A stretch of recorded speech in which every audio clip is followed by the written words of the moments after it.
Ni match twateguye neza ni match mwabonye yuko plan twari twateguye ya fonctionne. Ni match tutishimiye resultat, ni match twari dufise ivyizere vyinshi kandi mwabona yuko bishoboka. This is Nepo Sport News on Nepo TV Official. Yes, ibihe byiza nanone kuri wo ukunda ibiganiro binyura hano kuri Nepo TV Official. Nongeye kugwa ikaze kuri no tariki ya 3 z'ukwezi kwa 5 mwaka wa 2026. Mbaye ikaze nkuko mubyumvise, ndaje ngo dusesengure umukino wabereye kuri Stade Amahoro ku isaha ya 12. No mukino wa derby wahuzaga ikipe ya Lyon Sport yari yakiramo ikipe ya APR Football Club. No mukino waje kurangira ikipe zombi ziguye miswi igitego kimwe kuri kimwe, ariko no mukino utavuzweho rumwe. Nibyo nje ngo tugende dusesengura muri aka kanya. Ndumva nabaha ikaze. Nongera gushimira mwe mwakoze subscribe, ariko nawe utarayikora nkubwira ni kanda kuri subscribe kandi no kukazogera kugira ngo ibiganiro dukoze ujye ubibona mu bambere. Ikindi kandi igihe ubonye ibiganiro wibuka kugisharinga ndetse ukore like na comment zanyu.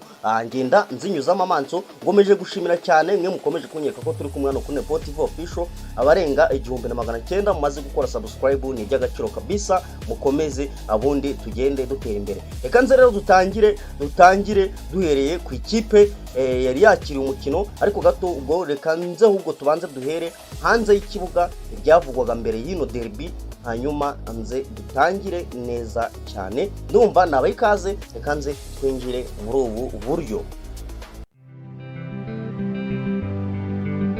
Rayon Sport isaro ry'Inyanza ndege bakirangirira n'abanje no gutsinda. Nitwa Gikundiro cyane ndabere umuvandimwe wa Rubanda, niba mugira ngo ndabeshya mu bazafana banje n'abanyamakuru bari hano.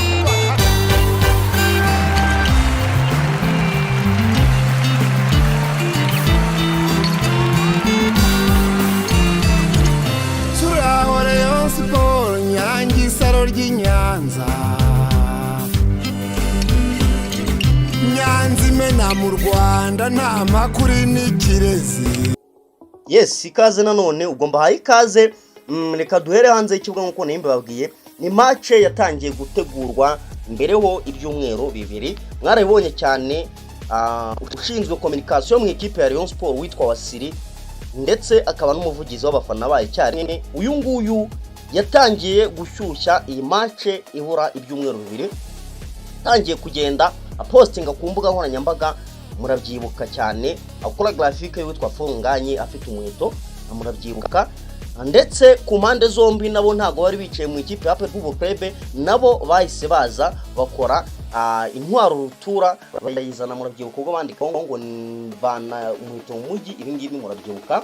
Ibyo ni byari byabanje hanze y'ikibuga ndetse no mu myiteguro ku ma ekipe yombi. Ni match kandi yamanje kugora ekipe ya Rayon Sport ari buyakire, kuko byamanje kuvuga ko ishobora kutabera muri Stade Amahoro kubera ko bayicaga agera kuri miliyoni 40, ariko ikibazo kiza gufixingwa kirakemuka, hanyuma match igakwa kuri Stade Amahoro. Ni match amakipe yombi yiteguye neza cyane, by'umwihariko ariko muri ekipe ya Rayon Sport ho murabyibuka ko bagiye muri camp mbere y'iminsi imbere uko match ba.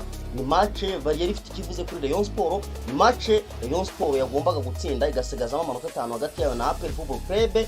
Ni match yari ingenzi kuri ekipe ya Rayon Sport, ubwo amakipe yombi yari yiteguye guhatana na APR Football Club. Nayo ku rundi ruhande murabyibuka neza ko yari yagiye isurwa n'abayobozi barimo Fande CDS General Mubaraka Muganga. Uyu murabyibuka none nabikozeho mu kiganiro cyashize. Ne ekipe zombi zari zakaniranye, yaba ku ruhande rw'umutoza hari Ngingo Francis Christian Mbaya ndetse n'umutoza Abdelrahim Tarebu. Bombi bari baje bakaniye match, buri wese yashakaga kubona intsinzi. Abafana ku mpande zombi ndetse nabo bagendaga bivuga imyato. Ni stade, ni match yari yakaniwe, ni Stade Amahoro yari isa n'yenda kuzura, kuko ni stade yarimo abagirenga 35,000 bari bitabiriye uyu mukino. Ni umukino kandi waje kubonekamo ikibazo kijyanye hanini n'amatike. Amatike system yaje kugira ikibazo kuko byaje kugera saa 12 kuri stade yakira abantu benshi bakeneye kwinjira, nako nakantu katageze neza umuntu yavuga. Ariko umukino washize uza gutangira ku isaha y'isa 12 nk'uko byari biteganyijwe muri Stade Amahoro. Ni umukino wasifuwe n'abasifuzi barimo Claude Ishimwe Cyucyuri ndetse umusifuzi wari ku ruhande hari uwitwa Saidi nawe yari ku ruhande n'abandi benshi bari n'abandi n'undi musifuzi wo ku ruhande, ubwo n'umusifuzi wa kane bose bari bagiye bahabaye. Hanyuma ni match makipe yombi yari yakoresheje abakinnyi 11 duhereye ku ruhande rw'ikipe ya Rayon Sport. Rayon Sport yari yazanye witwa Kwizera Olivier Mwizamu, yari ifite witwa Yusu Dianye kapiteni ndetse na Ramadan Chimanga Chilembi mu axe central. Yari ifite ku ruhande rw'ubumoso Maestro ufite forme z'inkweto na wundi bamwita Ganijuru Ishimwe Eli, ndetse kuri kabiri afite witwa Umukiza Obedi. Hagati mu kibuga kandi yari afite witwa Foster Likau Kitoko Pizarro, yari afite kandi Richard Ndayishimiye wagize match nziza, yari afite kandi uwitwa Samuel Gloire Ngongo, yari afite kandi Aziz Bazane, yari afite ndetse n'uwitwa Asmani Ndikumana. Abo ngabo nibo Rayon Sport yari yagiye igenda ikoresha. Ubu ku ruhande rwa equipe ya APR Football Club yari ifite mwizamu witwa Adolphe, yari ifite muri axe central witwa Alex ndetse na Abduru wavuye muri Mukura, yari ifite kuri kabiri Byiringiro Jean Gilbert witwa Kagege, yari afite kuri gatatu kandi kapiteni niyo mugabo Claude, yari ifite hagati mu kibuga Seydou Dauda Yusufu, yari ifite Ruboneka Jean Bosco, yari ifite ndetse n'abandi basore bagiye batandukanye. Yari yakoresha uwitwa kandi Hakimu Tuwanuka, yari yakoresheje uwitwa Mugisha Gilbert Barapenda, ndetse yari afite uwitwa Sheikh Jibril Watara, yari afite kandi uwitwa William Gwiner. Abo ngabo nibo equipe ya APR Football Club yari yagiye ikoresha. N'umukino waje gutangira bidatinze ku munota wa 32 uwitwa Asmani Ndikumana aza guterekamo igitego cya mbere cya Rayon Sport, ariko Rayon Sport yari yaje no guhusha igitego kuko baje kugenda batera ifoto. Uwitwa Yusu Dianye yaje kugonga n'umutwe mwiza cyane ikipe ya Rayon Sport ku mutwe rwose ugonga ifoto. Hanyuma ni match yaje kujya kugana ku musozo. Ni match uwitwa Saidi waje kuvuga ko uwitwa Gilbert bamukoreho penalty, APR nayize kugenda ona penalty. Ni penalty itavuzwe rumwe kuko ku ruhande ngewe nkurikije amashusho narebye, nkurikije ibyo nasesenguye, ni penalty itari yo kuko n'umusore ntabwo yategewe mu rugo rw'amahina, ahubwo yari inyuma ya surface de réparation yari kufura, ariko biza kurangira umusifuzi Saidi ndetse n'umusifuzi hagati mu kibuga Claude Cyucyuri atanze penalty. Biza kurangira iyi penalty itewe neza na Sheikh Jibril Watara, baza kujya kuruga igitego 1-1. Hanyuma mu gice cya kabiri nta byinshi byaranze igice cya kabiri. Na makarita y'umuhondo yagiye aboneka cyane, ya ikarita y'umuhondo yahawe umutoza Haringo Francis ikora kutishimira imisifurire. Ni na makarita y'umuhondo yahawe kandi abarimo ba Basane bagiye bavuga bitwa ni umugabo Claude witwa Rwoneka nawe yahawe. Na makarita y'umuhondo yagiye aboneka. Ni match yari ifite intensity, ni match yari ifite tension yo mu rwego hejuru, ni match yari yakaniwe ku mpande zombi, ariko ahanini ni Rayon Sport ku ruhande rwayo bataje kugenda bishimira ibyemezo by'umusifuzi. Nk'ubu reka mbashyiramo nk'iyi audio mwumve icyo Haringo Francis yatangaje kuri iyi kuri aba basifuzi cyangwa se kuri ibi ngibi nyine kuri iki gitego cya Watara cyaje kuba atari igitego y'ukuri. Nge navuga ko atari igitego kitari cyo kuko ni ikipe ya Rayon Sport navuga yakozwe mu mufuka, ni ikipe kandi baje kugenda rwose. Urebye match ukuntu yari imeze, ni match yari nziza, ariko abasifuzi baza gutambamira ekipe ya Rayon Sport bayibuza rwose kubona amanota 3. Rayon Sport ifite amanota 3 mu biganza kuko yabaraga ko niramuka itsinze match yari busigemo amanota 5 hagati yayo na APR, kandi ni APR Football Club ifite umukino ukomeye wa Al Hilal. Ni umukino bari bayiteze bavuga bati nibura ushobora kuzatsikira, ndetse akaba hagenda hasigaramo amanota 2, ariko umusifuzi aza kugenda abibamba bituma Rayon Sport ibura amanota gutyo. Reka mbanze ikiremo iyi audio y'umutoza Haringo avuga ku byemezo by'abasifuzi. Ngewe ngaruke ni match twateguye neza. Ni match mwabonye yuko plan twateguye ya fonctionne. Ni match tutishimiye resultat, ni match twari dufise ivyizere byinshi kandi mwabona yuko bishoboka kuko twashoboye gukora ibishoboka byose kugira dushobore gutanga aya manota 3. ariko mwabibonye namwe uko byagenze ntitwashoboye kuyabona kubera imvo zitatuvuye ko nta kundi turafatira inota rimwe. Nibaza yuko muravye match twakinye nibaza yuko twamenye amanota 3. ubu ntabwo tubwiye mu myiteguro mwari mwateguye iki byagenze gute? Mu myiteguro twari twateguye yuko dutegerezwa gupressinga APR tukayibuza gukonsoliza jeu tukayima umwanya wo kuronka ama occasion kuko mwabibonye nibaza yuko bashoboye gutera mu igori rimwe canke kabiri muri match yose, ariko twebwe uravye ngene twakinye kuri plan yacu gardien yo bashoboye gukora save zirenga 4 canke 5. Nibaza yuko nawe ari man of the match kuko niwe yakinye. Twakinye na gardien mu gice cya mbere mwabibonye amasave yakoze, mu gice cya kabiri mwabibonye amasave yakoze. Nibaza yuko plan yacu ko kwampesha APR gukina hama twebwe tukexploita ama faiblesse yabo tukanabima n'umupira kuko babonye ngene twakinye. Novuga yuko muri match twabadominiye turonka ama occasion, ariko umupira nuko twari dufise chance zo gutsinda match ariko twashoboye kuyitsinda. Nibaza yuko prochainement tuzotegura cyane gusumba. Ikibazo kimwe ku binyamakuru uriga itangazamakuru ukorera hanyuma ubaza umutoza ikibazo kimwe gusa duhereye kuri ruriya ruhande. Murakoze, nitwa Lanza Gishimbazi muri magazine.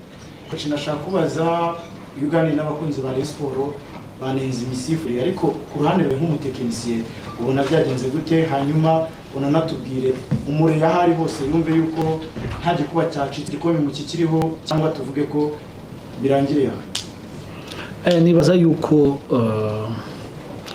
nitwishimye, twari dufise ivyizere vyinshi kuri iyi match kandi murabona ko bishoboka. Novuga yuko arbitre yashoboye kwibesha atanga penalty itariyo bituza amahirwe yo kuronka amanota 3. Nibaza yuko nkuko ubivuze abakunzi abafana ntibabishimiye umupira nuko ashobora kwibesha, ariko nibaza yuko hari amakusaba ugasanga aratwafexe cyane nkatwe twari turi muri course y'igikombe. Nibaza yuko abareyo aho bari nibaza yuko natwe deception irahari kuko twari twizeye amanota 3 nkuko ngene twari twateguye match twari tujyamo imbaraga nyinshi, ariko kubona tutayabonye nicyo gituma navuga yuko deception ihari. Hama kuvyerekeye igikombe dusigaje nkeya. Nibaza yuko kuri journée kurikirana ho umuntu yomenya yuko atakiri muri course canke ari muri course, kuko uravye twari dufise twari twizeye cyane gukuramo amanota 3 hagasigara amanota 5 kuri match zisigaye ntayo dushoboye gukuramo. Nibaza yuko rero prochaine match izoba decisive kugira turabe yuko twebwe dushaka gutsinda match yacu hama nabo ko bashobora kugira fopa kugira dushobore gukomeza turi muri course.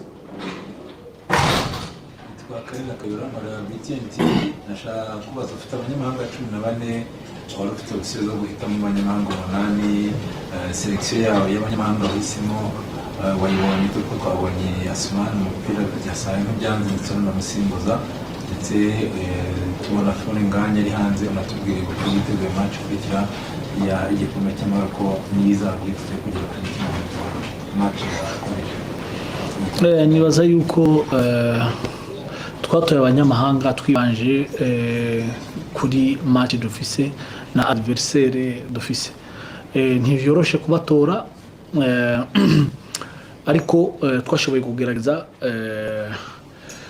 abashoboka kuko urabona yuko Fone Nganya no munsi yashoboye kutuzanira intensité, ashobora no gutsinda igitego naho yarushe.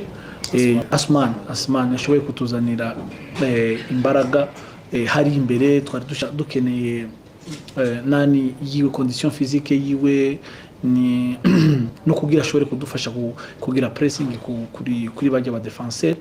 Hama nibaza yuko muri rusange dufite abanyamahanga 14 umuntu kubatora tubatora suiva na match tugiye twegereje turavye na adversaire ngena meze.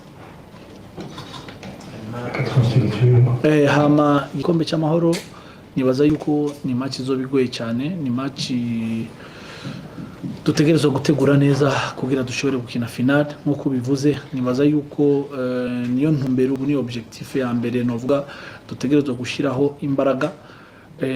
Nibaza tuzokurikizaho match ya champion hama dutegura match ya Gorilla. Nibaza yuko ni match sino yugubu reka tubaze twikonde ku match. Yes, murabyumva neza, murabyumvisha namwe muramwumvise. Ubu ni hari ingingo Francis Christian wagendaga usobanura iby'umusifurire. Sibi ngibi kandi gusa ni equipe ya Rayon Sport yabuze ama opportunity. Ni Rayon Sport kandi nayo yaje kwimwa penalty. Avuga ko yaje kwimwa penalty nini ku musore Aziz Basane. Rayon Sport yari ifite uburyo bwinshi bwo gutsinda kuko ni upper itegeze itera mu izamu. Ishot yateye shot ni target yateye ni shot rimwe ryonyine ryabonetse nabwo umuzamu Kwizera Olivier arahita gasama neza. Ni ikipe yabonye umupira ugana mu izamu wundi n'umupira wabonetse kuri penalty. Navuga ko nayo shot on target bateye. Ni ikipe yarushije cyane hagati mu kibuga. Ni ikipe yabaye menase kabisa ahanini. Navuga ko ni cyuho cy'uwo musore witwa Sekiganda Ronald, ariko ni ikipe ya Football Club rwose navuga ko ntabwo yari mu bihe byabo byiza byo kuba yatsindiye match. N'abasore kandi ba Rayon Sport bagiye bavuga ko ibacitse. Reka nze mbashyiriremo audio y'umusore Kwizera Olivier avuga nawe ubyemezo by'abasifuzi bitagenze neza. Nawe avuga ko iyi equipe ya Football Club itari batsinde. Ngaho mwumve namwe aka audio mbanje ngo tugende dusesengura mw'abantu mwe turebe akantu ku kandi. Ikintu cyambere cyo ndabanza gushimira buri mufana wese wa Rayon Sport babashe kugera hanga ndashimira abakinyi ku buryo babashe kwitwara uburyo bakinye uko equipe twayirushije muri rusange nuko twabuza amahirwe ariko nakira kubuta bizagenda neza. Turakomeza dukore kurushaho ariko bizagenda neza buta. Uyu musi twavuga ko niki umutoza yabwiye niki cyatuma muri determiner kuko igiye kureba equipe yacu uyu munsi ni yakiniye match rukaba batezemo abantu. Ikintu cyambere nuko yatubwiye ko tugomba kuba aggressive. Vacation numva ko byose twabashe kubikora kandi byabagiye kugenda neza twabashe na chance rero butana cyeka bizagenda neza. Match musanga mu ifitaduminaga cyane kibe APR ariko hagati mu mukino mugasanga mu mutumvikano mu byemezo by'umusifuzi nko kuri na penalty waberetse umusifuzi ko cyabaye rwose nacyabaye. Umupira niko ugomba kugenda kandi umupira naguvugira hanze, umupira bibera mu kibuga nakeka ko ibyo bavugaga twarushije na kwijana. Mwumvishe neza uwo ni Kwizera Olivier. Ntago rongo gusa uwitwa Wasiri Sylvestre Wasiri Wizeyimana, uyu nawe yagenda gatangaza ko ikipe y'ukina n'ikipe ifite umukinnyi wa 12 ariko bigenda. Uho bavuga ko bari bakoze ibyabo ariko umusifuza akaza gutambama. Ngaho namwe mwumve iyi audio y'umugabo Uwizeyimana Sylvestre Wasiri nawe ibyo yagendaga matangaza. Ngaruke tugana ku musozo. Hanyuma se tugaruke no muri match Rayon Sport yabuze nta na kimwe. Iteka ryose ugiye gukina n'ikipe ifite abakinnyi 12 kuriya bigomba kugenda. AP ifite abakinnyi 12 nta gushobora gutanga penalty ngira muri derby ngo mbwire ko tari ikipe y'abakinnyi 11 iri gufashwa n'umusifuzi wa 12 uri ku ruhande. How come muri derby the big game like that? Ariko se bizagenda bite kugira ngo uko turi kwifuza umupira mwiza tunagira abasifuzi beza? Umukino nk'uyu ukomeye biragusaba hano uko umusifuzi wo hagati yari clean yakeneye n'abasifuzi bo ku ruhande bari clean. Rayon Sport itakaje umukino kubera umusifuzi wo ku ruhande. Uko umusifuzi wo hagati tayari arimo arakina amakarita yose yagombaga kuba afite n'abasifuzi bo ku mpande bameze gutyo. Niba wabibonye premier assistant na deuxième assistant bose match yabasigaga.